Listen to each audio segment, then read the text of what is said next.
இந்த படம் பொறுத்த வரைக்கும் நீங்க மம்முட்டி சார் பத்தி பேசிட்டு இருந்தீங்களா, இப்போ எல்லாருமே வந்து ஒரு ரொமான்டிக் லவ் ட்ராக் போயிட்டு இருக்கும் போது ஒரு பொண்ணு நம்மள வந்து விரும்பல அப்படின்னா அந்த கேரக்டர் வந்து ஒதுங்கி போறதுக்கான நிறைய வாய்ப்புகள் இருக்கு. ஆனா மம்முட்டி வந்து அந்த கேரக்டர் கூடவே இருந்து ஐஸ்வர்யா கூடவே இருந்தது, கூட இருந்து என்ன நல்லது பண்ண முடியுமோ அந்த ஃபேமிலிக்காக பண்ணிட்டு இருப்பாங்க. ஆமா இந்த பொண்ணை என்ன விரும்பல நான் கிளம்பி போறேன் அப்படின்றது போகாம ஒரு லவ்னா ஒரு ஒரு நேசிப்பு ஒரு அன்புனா இப்படி கூட இருக்கும் அப்படின்னு சொல்லிட்டு கடைசி வரைக்கும் இருந்து காமிப்பாரு.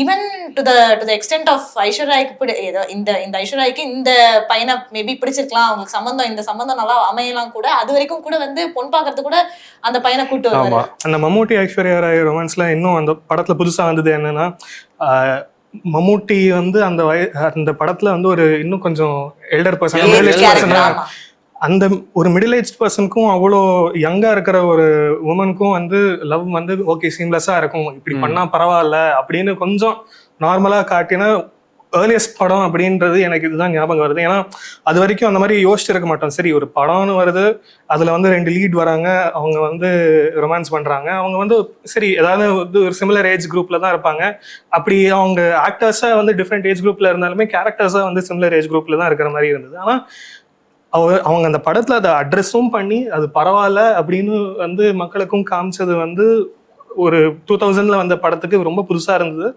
இவ்வளோ தீம்ஸையும் பேசி அதுக்கும் கொஞ்சம் இம்பார்ட்டன்ஸ் கொடுத்தது இன்னும் வந்து புதுசா இருந்தது.